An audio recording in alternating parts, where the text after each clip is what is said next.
ہمارے لشکر بحر روم کے اس پار اکٹھے ہو رہے ہیں۔ جو مر گئے سو مر گئے، جو زندہ ہیں وہ جانتے ہیں کہ یہ شکست نہیں، دھوکہ تھا۔ تم اپنے خیمے میں واپس جاؤ، ان لڑکیوں سے کہو کہ خیمے میں نہ پڑی رہیں، بار بار صلاح الدین ایوبی سے ملیں، اس کے سالاروں سے ملیں، بے تکلفی پیدا کریں، مسلمان ہو جانے کا جھانسا دیں۔ آگے وہ جانتی ہیں کہ انہیں کیا کرنا ہے۔ سب سے پہلے تو یہ معلوم کرنا ہے کہ یہ ہوا کیا۔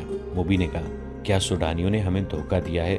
میں یقین کے ساتھ کچھ نہیں کہہ سکتا، رابن نے کہا۔ میں نے حملے سے بہت پہلے مصر میں پھیلائے ہوئے اپنے جاسوسوں سے جو معلومات حاصل کی تھی وہ یہ ہیں کہ صلاح الدین ایوبی کو سوڈانیوں کے 50,000 محافظ لشکر پر بھروسہ نہیں، حالانکہ یہ مسلمانوں کے وائس رائے مصر کی اپنی فوج ہے۔ ایوبی نے آ کر مصری فوج تیار کر لی ہے، سوڈانی اس میں شامل نہیں ہونا چاہتے۔ ان کے کمانڈر ناجی نے ہم سے مدد طلب کی تھی، میں نے اس کا خط دیکھا تھا اور میں نے تصدیق کی تھی کہ یہ خط ناجی کا ہی ہے اور اس میں کوئی دھوکہ نہیں، مگر ہمارے ساتھ ہماری تاریخ کا سب سے بڑا دھوکہ ہوا ہے۔ مجھے یہ معلوم کرنا ہے کہ یہ ہوا کیسے، کس نے کیا۔ میں یہ چھان بین کیے بغیر واپس نہیں جا سکتا۔ شاہ اگسٹ نے بڑے فخر سے کہا تھا کہ میں مسلمانوں کے گھروں کے اندر کے بھید معلوم کر کے ان کی بنیادیں ہلا دوں گا۔ اب تصور کرو موبی، شہنشاہ کے دل پر کیا گزر رہی ہوگی۔ وہ مجھے سزائے موت سے کم سزا دے گا، صلیب کا قہر مجھ پر الگ نازل ہوگا۔ میں سب جانتی ہوں، موبی نے کہا۔ جذباتی باتیں نہ کرو، عمل کی بات کرو، مجھے بتاؤ کہ میں کیا کروں۔ رابن کے اعصاب پر اپنا فرض اور شکست کا احساس اس حد تک غالب تھا کہ اسے یہ بھی احساس نہیں تھا کہ موبی جیسی دلکش لڑکی جس کے ایک ایک نقش اور جسم کے انگ انگ میں شراب کا طلسم بھرا ہوا تھا اس کے سینے سے لگی ہوئی ہے، اور اس کے ریشم جیسے ملائم اور لمبے بال اس کے آدھے چہرے کو ڈھانپے ہوئے ہیں۔ رابن نے ان بالوں کے لمس کو ذرا سا محسوس کیا اور کہا، موبی تمہارے یہ بال ایسی مضبوط زنجیریں ہیں جو صلاح الدین ایوبی کے گرد لپٹ گئیں تو تمہارا غلام ہو جائے گا، لیکن تمہیں سب سے پہلے جو کام کرنا ہے وہ یہ ہے کہ کرسٹوفر اور اس کے ساتھیوں سے کہو کہ وہ تاجروں کے بھیس میں ناجی کے پاس پہنچے اور معلوم کریں کہ اس کے لشکر نے بغاوت کیوں نہیں کی اور یہ راز فاش کس طرح ہوا کہ اس سے فائدہ اٹھا کر صلاح الدین ایوبی نے گنتی کے چند ایک دستے گھات میں بٹھا کر ہماری 3 افواج کا بیڑا غرق کر دیا، اور انہیں یہ بھی کہو کہ معلوم کریں کہ ناجی صلاح الدین ایوبی سے ہی تو نہیں مل گیا اور اس نے ہمارا یہی حشر کرانے کے لیے تو خط نہیں لکھا تھا۔ اگر ایسا ہی ہوا ہے تو میں اپنے جنگی منصوبوں میں رد و بدل کرنا ہوگا۔ مجھے یقین ہو گیا ہے کہ اسلامیوں کی تعداد کتنی ہی تھوڑی کیوں نہ ہو، انہیں ہم آسانی سے شکست نہیں دے سکتے۔ ضروری ہو گیا ہے کہ ان کے حکمرانوں کا اور عسکری قیادت کا جذبہ ختم کیا جائے۔ ہم نے تم جیسی لڑکیاں عربوں کے حرموں میں داخل کر دی ہیں۔ تم نے بات پھر لمبی کر دی ہے، موبی نے اسے ڈرتے ہوئے کہا۔ ہم اپنے گھر میں ایک بستر پر نہیں لیٹے ہوئے کہ بڑے مزے سے ایک دوسرے کو کہانیاں سناتے رہیں۔ ہم دشمن کے کیمپ میں قید اور پابند ہیں، باہر سنتری پھر رہے ہیں، رات گزرتی جا رہی ہے۔ ہمارے پاس لمبی باتوں کا وقت نہیں، ہمارا مشن تباہ ہو چکا۔ اب بتاؤ کہ ان حالات میں ہمارا مشن کیا ہونا چاہیے؟ ہم 7 لڑکیاں اور 6 مرد ہیں، ہم کیا کریں؟ ایک یہ کہ ناجی کے پاس جائیں اور اس کے دھوکے کی چھان بین کریں، پھر کسے اطلاع دیں؟ تم کہاں ملو گے؟ میں یہاں سے فرار ہو جاؤں گا، رابن نے کہا، لیکن فرار سے پہلے اس کیمپ، اس کی نفری اور ایوبی کے آئندہ عزائم کے متعلق تفصیل معلوم کروں گا۔ اس شخص کے متعلق ہمیں بہت چوکنا رہنا ہوگا۔ اس وقت اسلامی قوم میں یہ واحد شخص ہے جو صلیب کے لیے خطرہ ہے، ورنہ اسلامی خلافت ہمارے جال میں آتی جا رہی ہے۔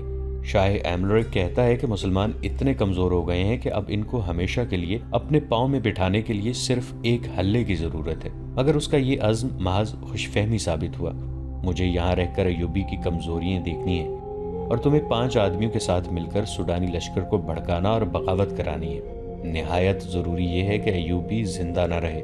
اگر وہ زندہ رہے تو ہمارے اس قید خانے میں زندہ رہے جہاں وہ عمر کی آخری گھڑی تک سورج نہ دیکھ سکے اور رات کو آسمان کا اسے ایک بھی تارا نظر نہ آئے۔ تم پہلے اپنے خیمے میں جاؤ اور اپنی 6 لڑکیوں کو ان کا کام سمجھا دو۔ انہیں خاص طور پر ذہن نشین کراؤ کہ اس آدمی کا نام علی بن سفیان ہے جسے ان ریشمی بالوں، شربتی آنکھوں اور اتنے دلکش جسموں سے ایسا بے کنار کرنا ہے کہ وہ صلاح الدین کے کام کا نہ رہے، اور اگر ہو سکے تو اس کے اور صلاح الدین ایوبی کے درمیان ایسی غلط فہمی پیدا کرنی ہے کہ ایک دوسرے کے دشمن ہو جائیں۔ تم سب اچھی طرح جانتی ہو کہ 2 مردوں میں غلط فہمی اور دشمنی کس طرح پیدا کی جاتی ہے۔ جاؤ اور لڑکیوں کو مکمل ہدایات دے کر کرسٹوفر کے پاس بھیجو۔ اسے میرا سلام کہنا اور یہ بھی کہنا کہ تیرے تیر کو ایوبی پر ہی آ کر خطا ہونا تھا۔ اب اس گناہ کا کفارہ ادا کرو اور جو کام تمہیں سونپا گیا ہے وہ 100% پورا کرو۔ رابن نے موبی کے بالوں کو چوم کر کہا، تمہیں صلیب پر اپنی عزت بھی قربان کرنی پڑے گی، لیکن خدا یسوع مسیح کی نظروں میں تم مریم کی طرح کماری ہوگی۔ اسلام کو جڑ سے اکھاڑنا ہے، ہم نے یروشلم لے لیا ہے، مصر بھی ہمارا ہوگا۔ موبی رابن کے بستر سے نکلی اور خیمے کے پردے کے پاس جا کر پردہ اٹھایا۔ باہر جھانکا، اندھیرے میں اسے کچھ بھی نظر نہ آیا۔ وہ باہر نکل گئی اور خیمے کی اوٹ سے دیکھا کہ سنتری کہاں ہے۔ اسے دور کسی کے گنگنانے کی آواز سنائی دی۔ یہ سنتری ہی ہو سکتا تھا۔ موبی چل پڑی اور درختوں سے گزرتی قدم قدم پر پیچھے دیکھتی۔ وہ ٹیلے تک پہنچ گئی اور اپنے خیمے کا رخ کر لیا۔ نصف راستہ طے ہو گیا کہ اسے دو آدمیوں کی دبی دبی باتوں کی آوازیں سنائی دینے لگیں۔ یہ آوازیں اس کے خیمے کے قریب معلوم ہوتی تھیں۔ اسے یہ خطرہ نظر آنے لگا کہ سنتری نے معلوم کر لیا ہے کہ ایک لڑکی غائب ہے اور وہ کسی دوسرے سنتری کو یا اپنے کمانڈر کو بلا رہا ہے۔ اس نے سوچا کہ خیمے میں جانے کے بجائے اپنے ان 5 ساتھیوں کے پاس چلی جائے جو مراکشی تاجروں کے بھیس میں کوئی 1.5 میل دور خیمہ زن تھے۔ مگر اسے یہ خیال بھی آ گیا کہ اس کی گمشدگی سے باقی لڑکیوں پر مصیبت آ جائے گی۔ وہ تھیں تو پوری چالاک، پھر بھی ان پر پابندیاں سخت ہونے کا خطرہ تھا اور کوئی چارہ کار بھی نہ تھا۔ موبی ذرا اور آگے چلی گئی تاکہ 2 آدمیوں کی باتیں سن سکے۔ ان کی زبان وہ سمجھتی تھی۔ یہ تو اس نے دھوکہ دیا تھا کہ وہ سسلی کی زبان کے سوا کوئی زبان نہیں سمجھتی۔ وہ آدمی خاموش ہو گئے۔ موبی دبے پاؤں آگے بڑھی۔ اسے بائیں طرف قدموں کی آہٹ سنائی دی۔ اس نے چونک کر دیکھا، درختوں کے درمیان اسے ایک سیاہ سایہ جو کسی انسان کا تھا جاتا نظر آیا۔ اس نے رخ بدل لیا اور ٹیلے کی طرف آنے لگا۔ موبی کوئی خطرہ مول لینا نہیں چاہتی تھی۔ وہ ٹیلے پر چڑھنے لگی۔ ٹیلا اونچا نہیں تھا، فوراً ہی اوپر چلی گئی۔ وہ تھی تو بہت ہوشیار، لیکن ہر انسان ہر قدم پر پوری احتیاط نہیں کر سکتا۔ وہ ٹیلے کی چوٹی پر کھڑی ہو گئی۔ اس کے پس منظر میں ستاروں سے بھرا ہوا آسمان تھا۔ سمندر اور صحرا کی فضا رات کو آئینے کی طرح شفاف ہوتی ہے۔ درختوں میں جاتے ہوئے آدمی نے ٹیلے کی چوٹی پر ٹنمن درخت کے تنے کی طرح کا ایک سایہ دیکھا۔ موبی نے پہلو اس آدمی کی طرف کر دیا۔ اس کے بال کھلے ہوئے تھے جنہیں اس نے ہاتھ سے پیچھے کیا۔ اس کی ناک، سینے کا ابھار اور لمبا لبادہ تاریکی میں بھی راز کو فاش کرنے لگا۔ یہ آدمی رات کے سنتریوں کا کماندار تھا۔ وہ آدھی رات کے وقت کیمپ کی گشت پہ نکلا اور سنتریوں کو دیکھتا پھر رہا تھا۔ یہ سنتریوں کی تبدیلی کا وقت تھا۔ کماندار اس لیے زیادہ چوکس تھا کہ سلطان ایوبی 3 سالاروں کے ساتھ کیمپ میں موجود تھا۔ سلطان ڈسپلن کا بڑا ہی سخت تھا۔ ہر کسی کو ہر لمحہ خطرہ لگا رہتا تھا کہ سلطان رات کو اٹھ کر گشت پر آ جائے گا۔ کماندار سمجھ گیا کہ ٹیلے پر کوئی لڑکی کھڑی ہے۔ اسی شام کمانداروں کو خبردار کیا گیا تھا کہ صلیبیوں نے جاسوسی اور تخریب کاری کے لیے لڑکیوں کو استعمال کرنا شروع کر دیا ہے۔ یہ لڑکیاں صحرائی خانہ بدوشوں کے بحروپ میں بھی ہو سکتی ہیں اور ایسی غریب لڑکیوں کے بھیس میں بھی جو فوجی کیمپوں میں کھانے کی بھیک مانگنے آتی ہیں، اور یہ لڑکیاں اپنے آپ کو مغویہ اور مظلوم ظاہر کر کے پناہ بھی مانگ سکتی ہیں۔ کمانداروں کو بتایا گیا تھا کہ آج 7 لڑکیاں سلطان کی پناہ میں آئی ہیں جنہیں بظاہر رحم کر کے مگر انہیں مشتبہ سمجھ کر پناہ میں لے لیا گیا ہے۔ اس کماندار نے یہ احکام سن کر اپنے ایک ساتھی سے کہا تھا، اللہ کرے ایسی کوئی لڑکی مجھ سے پناہ مانگے، اور وہ دونوں ہنس پڑے تھے۔ اب آدھی رات کے وقت جب سالار کیمپ سو رہا تھا، اسے ٹیلے پر ایک لڑکی کا ہیولا نظر آ رہا تھا۔ پہلے تو وہ ڈرا کہ یہ چڑیل یا جن ہو سکتا ہے۔ اس نے نئے سنتری کو لڑکیوں کے خیمے پر کھڑا کر کے اسے بتایا تھا کہ اندر 7 لڑکیاں ہیں۔ اس نے پردہ اٹھا کر دیکھا تو دیے کی پیلی روشنی میں اسے 7 بستر نظر آئے تھے۔ ہر لڑکی نے منہ بھی کمبلوں میں ڈھانپ رکھا تھا۔ سردی زیادہ تھی۔ اس نے اندر جا کر یہ نہیں دیکھا تھا کہ 7 بستر خالی ہیں اور اس پر کمبل اس طرح رکھے گئے ہیں جیسے ان کے نیچے لڑکیاں سوئی ہوئی ہوں۔ اسے معلوم نہیں تھا کہ 7ویں لڑکی ٹیلے پر اس کے سامنے کھڑی ہے۔ وہ کچھ دیر سوچتا رہا کہ اسے آواز دے یا اس تک خود جائے، یا اگر وہ جن چڑیل ہے تو اس کے غائب ہونے کا انتظار کرے۔ تھوڑی سی دیر کے انتظار کے بعد بھی لڑکی غائب نہ ہوئی، بلکہ وہ 2-3 قدم آگے چلی اور پھر پیچھے کو چل پڑی اور پھر رک گئی۔ کماندار، جس کا نام فخر المصری تھا، آہستہ آہستہ ٹیلے تک گیا اور کہا، کون ہو تم؟ نیچے آؤ۔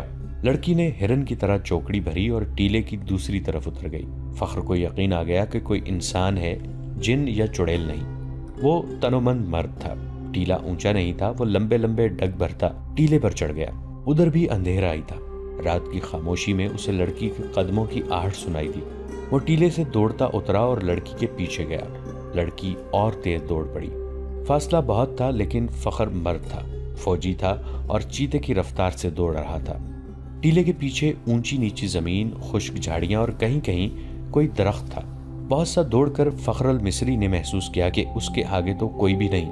اس نے رک کر ادھر ادھر دیکھا۔ اسے اپنے پیچھے اور بہت بائیں لڑکی کے قدموں کی آہٹ سنائی دی۔ وہ تربیت یافتہ لڑکی تھی۔ جہاں اسے حسن اور شباب کے استعمال کی تربیت دی گئی تھی، وہاں اسے فوجی ٹریننگ بھی دی گئی تھی اور خنجر زنی کے داؤ پیچ بھی سکھائے گئے تھے۔ وہ ایک درخت کی اوٹ میں چھپ گئی تھی۔ فخر آگے گیا تو وہ دوسری طرف دوڑ پڑی۔ یہ تعاقب آنکھ مچولی کی مانند تھا۔ فخر کو اندھیرا پریشان کر رہا تھا۔ موبی کے قدم خاموش ہو جاتے تو وہ رک جاتا، قدموں کی آواز سنائی دیتی تو وہ دوڑ پڑتا۔ غصے سے وہ باولا ہوا جا رہا تھا۔ اس نے یہ جان لیا کہ یہ کوئی جوان لڑکی ہے۔ اگر بڑی عمر کی ہوتی تو اتنی تیز اور اتنا زیادہ نہ بھاگ سکتی۔ تعاقب میں فخر 2 میل فاصلہ طے کر گیا۔ موبی نے جھاڑیوں اور اونچی نیچی زمین سے بہت فائدہ اٹھایا۔ اس کے مرد ساتھیوں کا ڈیرا قریب آ گیا تھا۔ وہ دوڑتی ہوئی وہاں تک جا پہنچی۔ اس نے اپنے آدمیوں کو آوازیں دیں۔ وہ گھبرا کے جاگے اور خیمے سے باہر آئے۔ ایک نے مشل جلا لی۔ یہ ڈنڈے کے سرے پر لپیٹے ہوئے کپڑے تھے۔ ان کی آگ کی روشنی بہت زیادہ تھی۔ فخر نے تلوار سونت لی اور ہانپتا کامتا ان کے سامنے جا کھڑا ہوا۔ اس نے دیکھا کہ یہ 5 آدمی لباس سے سفری تاجر نظر آتے ہیں اور مسلمان لگتے ہیں۔ لڑکی ان میں سے ایک کی ٹانگوں کو دونوں بازوؤں میں مضبوطی سے پکڑے بیٹھی ہوئی تھی۔ مشل کے ناچتے شعلے میں اس کے چہرے پر گھبراہٹ اور خوف نظر آ رہا تھا۔ اس کا سینہ ابھر اور بیٹھ رہا تھا۔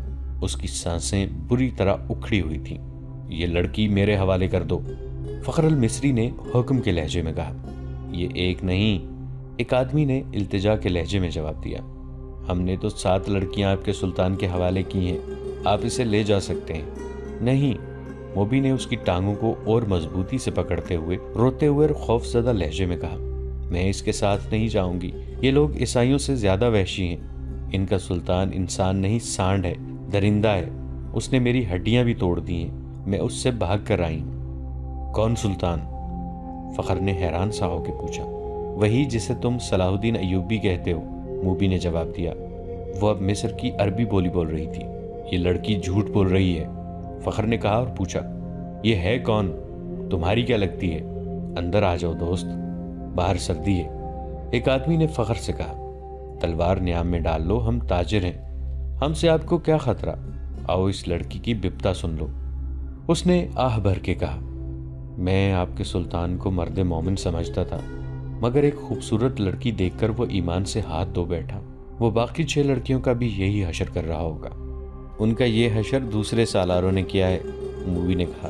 شام کو ان بیچاریوں کو اپنے خیمے میں لے گئے تھے اور انہیں بے سدھ کر کے خیمے میں ڈال دیا۔ وہ خیمے میں بے ہوش پڑی ہیں۔ فخر المصری تلوار نیام میں ڈال کر ان کے ساتھ خیمے میں چلا گیا۔ اندر جا کر بیٹھے تو ایک آدمی نے آگ جلا کر قہوے کے لیے پانی رکھا اور اس میں جانے کیا کچھ ڈالتا رہا۔ دوسرے آدمی نے فخر سے پوچھا کہ اس کا رتبہ کیا ہے۔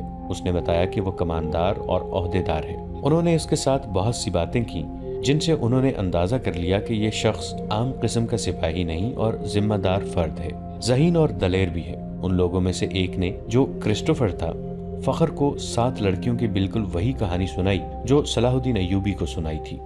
انہوں نے فخر کو یہ بھی بتایا کہ سلطان ایوبی نے ان کے متعلق کیا کہا تھا۔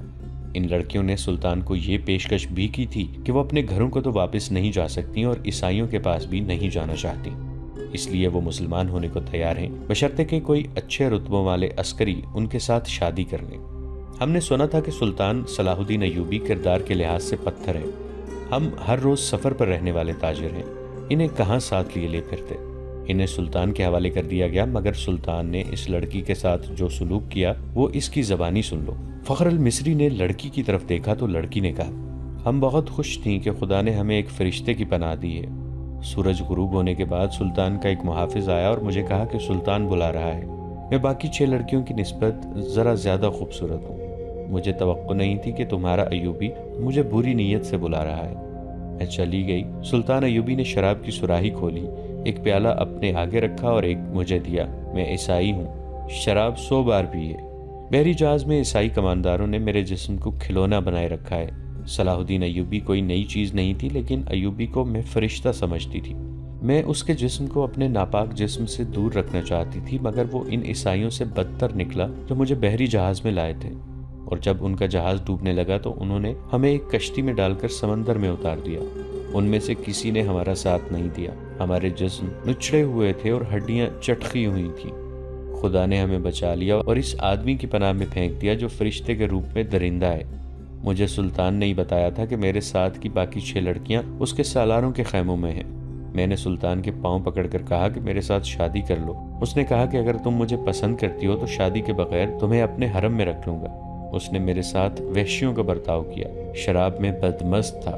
اس نے مجھے اپنے ساتھ لٹا لیا۔ جوں ہی اس کی آنکھ لگی میں وہاں سے بھاگ گئی۔ اگر میری بات کا اعتبار نہ آئے تو اس کے محافظوں سے پوچھ لو۔